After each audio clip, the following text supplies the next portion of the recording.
"Look at that kid, hanging around like he owns the place." A woman's voice sneered, cutting through the cafe's gentle hum.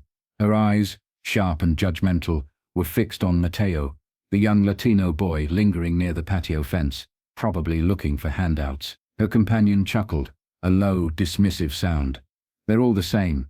Think they can just wander in from the streets."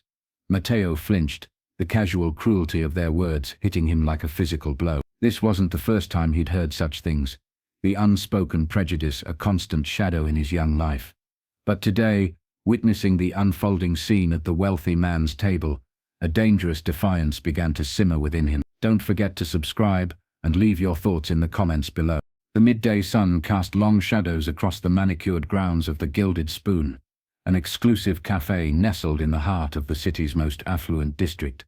The air hummed with the quiet murmur of conversations, the clinking of silverware, and the soft splash of a nearby fountain. Crisp uniformed servers glided between linen-draped tables, balancing trays laden with gourmet fare and steaming cups of artisanal coffee.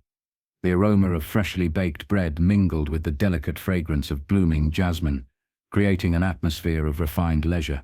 At a prime table, positioned for optimal visibility, sat Julian Thorne, a name synonymous with vast wealth and influence. A self-made titan of industry, Thorne had amassed his fortune through shrewd investments and relentless ambition. Now in his late 60s, he exuded an aura of power, his tailored suit and platinum-rimmed glasses, reflecting a life lived at the pinnacle of success.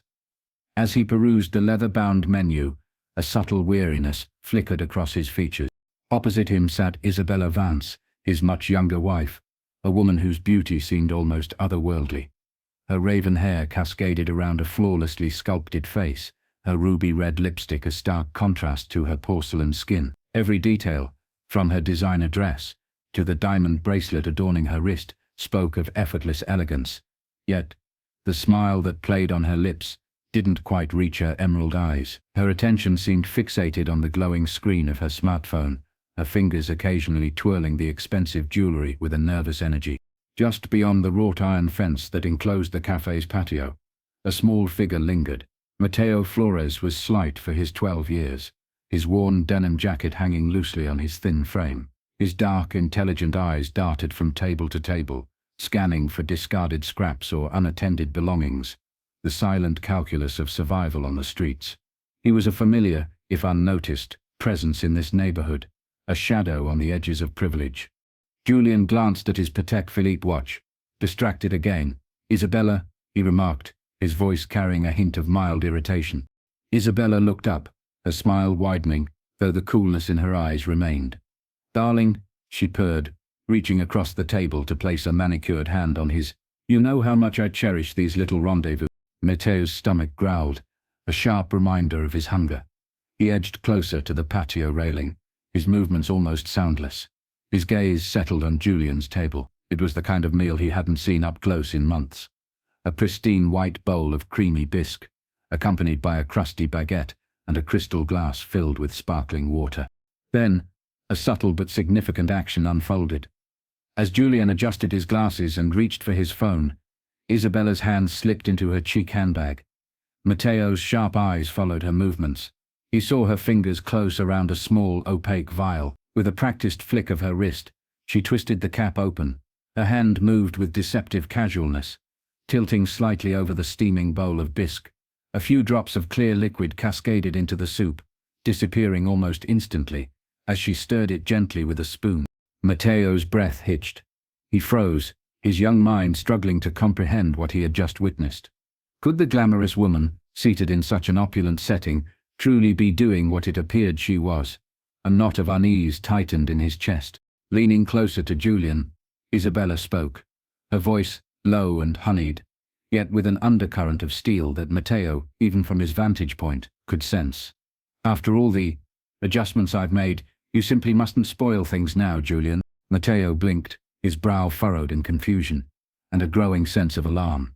He wasn't sure what he'd seen, but the woman's hushed words coupled with her clandestine action sent a shiver down his spine. His heart pounded against his ribs as he crouched further behind a leafy planter, partially concealed from view. The brief chilling exchange and the surreptitious addition to the soup felt profoundly wrong. He clenched his small fists, his fingernails digging into the palms of his hands. No one else in the cafe seemed to have noticed. They were all absorbed in their own conversations and meals, oblivious to the potential danger unfolding at Julian Thorne's table. A familiar gnawing in his stomach reminded him of his own hunger. But his gaze remained fixed on the couple. Julian, seemingly preoccupied with his phone, hadn't yet touched his soup. Isabella, however, was radiating charm, her smile bright, her hand now resting innocently on her chin as she engaged in seemingly light conversation. The contrast between her outward demeanor and the swift, furtive act Matteo had observed was stark and unsettling. A wave of conflicting emotions washed over Matteo. His instinct urged him to retreat, to disappear back into the anonymity of the streets. Why get involved? Who would believe a scruffy kid like him? A shadow on the periphery of their privileged world. He swallowed hard, glancing around at the other patrons, their laughter, their casual chatter, the clinking of their glasses. They seemed worlds away from his reality, and certainly from the potential crisis brewing at the center of their elegant gathering. But Matteo's gaze kept returning to Julian's untouched bowl of bisque. The image of Isabella's hand, the glint of the small vial, the almost imperceptible splash of liquid. It was etched in his memory. He hadn't imagined it. He had seen it. A cold dread settled in his stomach. He knew with a certainty that belied his age and circumstances that something terrible was about to happen if Julian took a bite of that soup. His thoughts raced. A whirlwind of fear and a burgeoning sense of responsibility. He didn't know Julian Thorne, this powerful, distant figure, but that didn't matter. What he had witnessed was wrong, deeply wrong. The moment stretched, each second feeling like an eternity.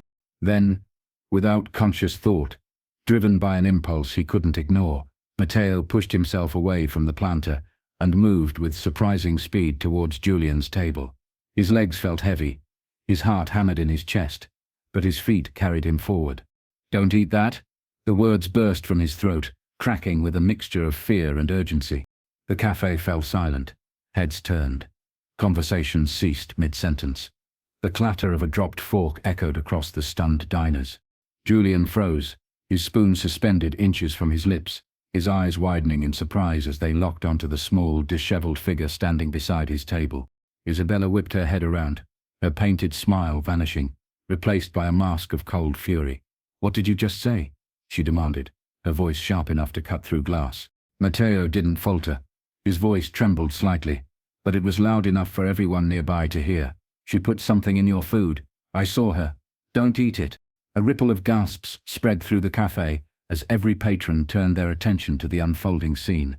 An unnerving silence descended, broken only by Matteo's ragged breaths. He stood his ground, his small chest heaving with adrenaline. Julian blinked, his gaze shifting between the earnest, wide-eyed boy and his elegant, now visibly agitated wife. "What's he talking about, Isabella?" His tone was calm, but a flicker of unease crossed his features as he slowly placed the spoon back in the bowl. Isabella's composure began to fray. "He's a vagrant. He doesn't know what he's saying. Ignore him, darling." Her laugh was forced and unconvincing. "No, I saw her," Matteo insisted, his voice gaining strength. "When you were looking at your phone, she took out a little bottle and poured something into your soup. I saw it." Julian's brow furrowed. He looked intently at Matteo, then back at the untouched bisque. A seed of doubt had been planted. "Is this some kind of joke?" he asked, his gaze hardening as he turned back to Isabella. "Of course it is," she exclaimed, her voice rising in indignation. "This is outrageous. How dare he interrupt our lunch with such ridiculous accusation? Security," she called out, her eyes flashing. But Julian held up a hand, silencing her. He continued to look at Matteo, his expression thoughtful. Why would he say such a thing? What could he possibly gain? Isabella scoffed. "Attention, darling, that's all. Look at him. He's probably trying to scam us for money or a free meal." She dismissed Matteo with a contemptuous wave of her hand. But Matteo didn't back down. He took a step closer to the table, his small fists clenched at his sides. "I'm not lying," he said firmly, his voice ringing with conviction. "She doesn't want you to know, but I saw everything." Julian's gaze lingered on the bowl, his mind racing. He was a man who had built his empire on careful observation and calculated risks. There was something in the boy's earnestness, in the raw sincerity of his voice, It gave him pause. The air around the table seemed to thicken with unspoken tension. "Matteo, is it?"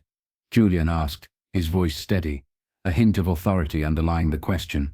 Matteo nodded quickly. "Yes, sir. Please, please don't eat it. I'm telling the truth."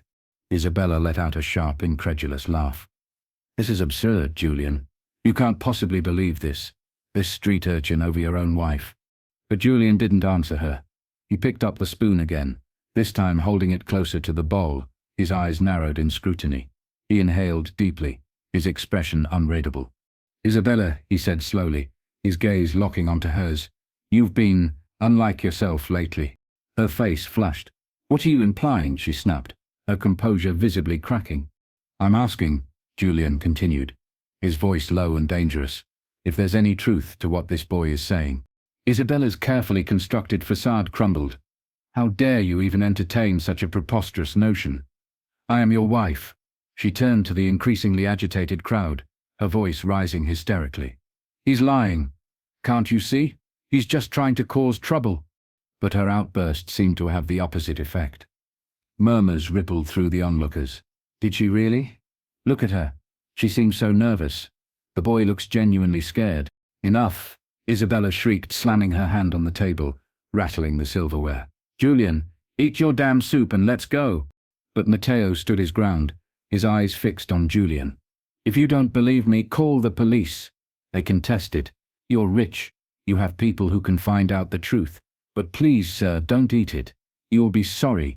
Julian's jaw tightened. He turned back to the bowl, the spoon still clutched in his hand. He didn't lift it to his lips. His gaze, tired and calculating, shifted back to his wife. "Isabella," he said, his voice barely a whisper, "what exactly is going on here?" Tears welled in Isabella's eyes, but they looked more like fury than remorse. I don't know what he's talking about." "Julian, you can't possibly think." "Think what, Isabella?"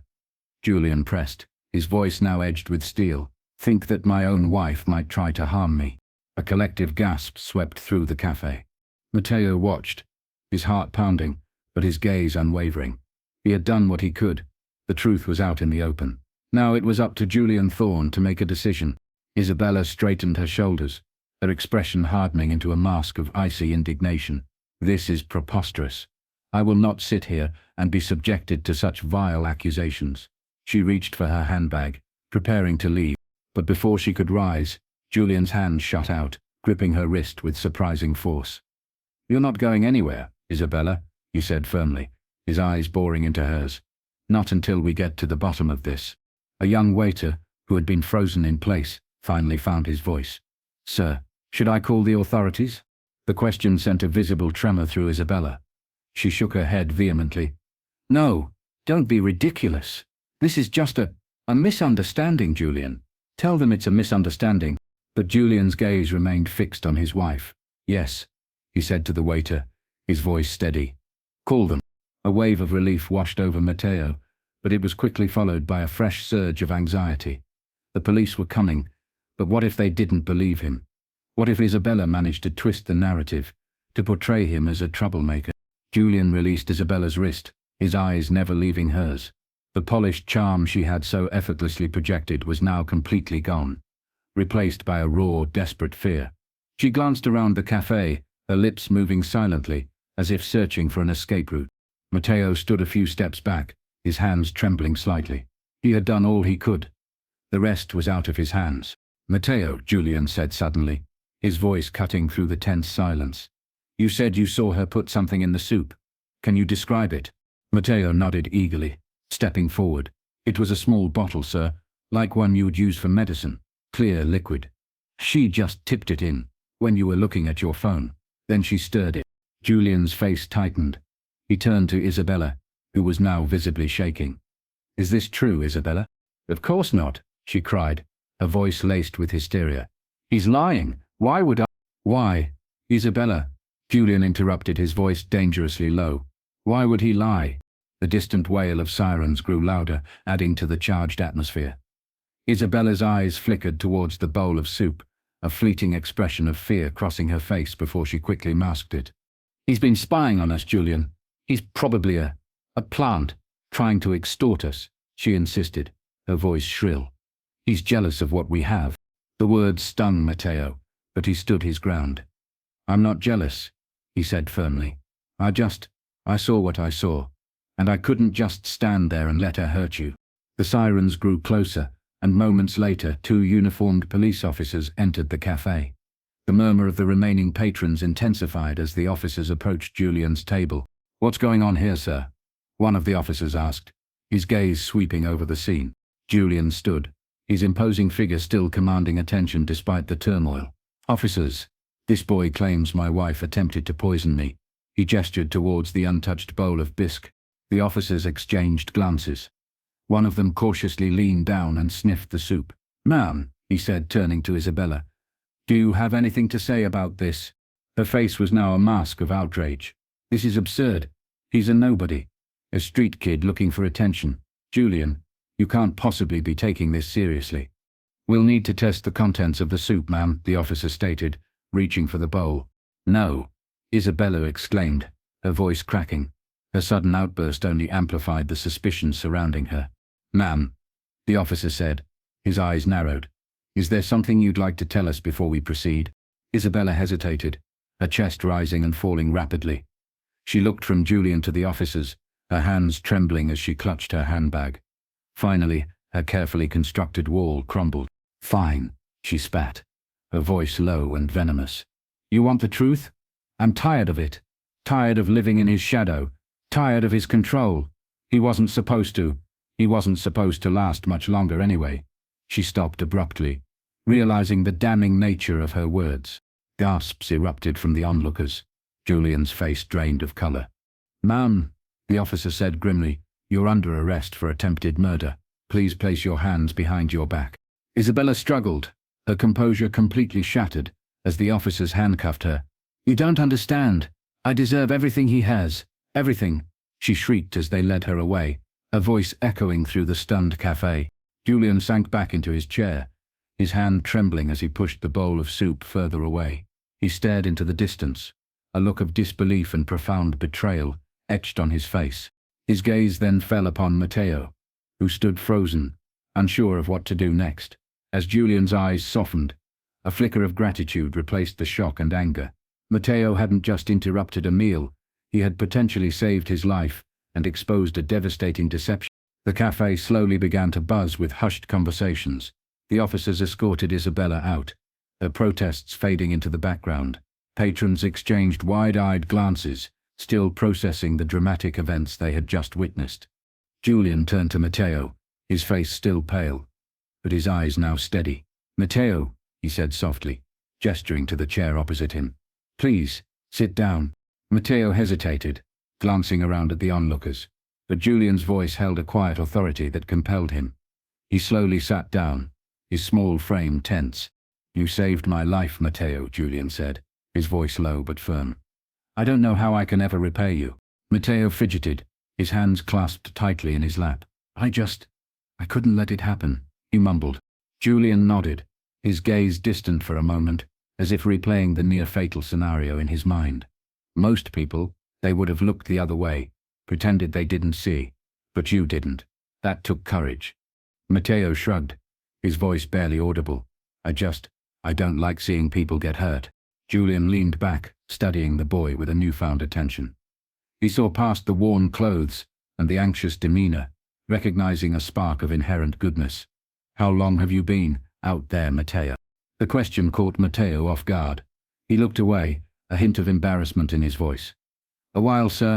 Julian frowned slightly, but didn't press. Instead, he reached into his inner pocket and pulled out a sleek smartphone. Wait here, he said, standing and moving a few steps away to make a call. Matteo watched him, a knot of anxiety tightening in his stomach. Was he in trouble? Was Julian going to call someone to have him removed? When Julian returned, his expression was calm, almost kind. Help is on the way, he said simply. Help? Matteo asked, his brow furrowed in confusion. Julian nodded. I've called someone I trust. They'll make sure you have a safe place to sleep tonight. And if you'll let me, I'd like to do more than that. Matteo's eyes widened in surprise. You don't have to do that, sir, he said quickly, a defensive tone creeping into his voice. I didn't do it for money or anything. Julian smiled faintly. I know that, Matteo. That's why I want to help. You did something extraordinary, and trust me, if the world had more people like you, it would be a much better place. For the first time in a long while, a flicker of warmth bloomed in Matteo's chest. He looked down, unsure of what to say. The remaining patrons began to slowly disperse, the weight of the dramatic event still hanging heavy in the air. Julian picked up his glass of water, taking a long sip before speaking again. Sometimes, life gives us the chance to change someone else's story, he said thoughtfully. You changed mine today, Matteo, and maybe, just maybe, I can help change yours. Matteo glanced up at him, his dark eyes glistening with a hope he hadn't dared to feel in years. As they sat in comfortable silence, the sun continued its arc across the sky, casting long shadows across the now quiet cafe. The unspoken lesson resonated in the air. Courage can be found in the most unexpected places, and kindness can bloom even in the harshest of circumstances. Matteo's bravery hadn't just saved a life. It had reminded everyone present of the profound power of a single act of integrity. What unfolded today in the Gilded Spoon reminds us that true courage and kindness can emerge from the most unexpected places. Matteo's actions prove that looking beyond appearances and ingrained biases can reveal profound integrity. In our own lives, let's challenge our assumptions, listen to the voices often overlooked, and stand up for what's right, no matter how small the act. It's about seeing the human being in everyone. Hey, if Matteo's story resonated with you, give this video a thumbs up. Share your thoughts in the comments. I genuinely love hearing from you, and if you want to catch more stories like this, hit that subscribe button. Your support means the world.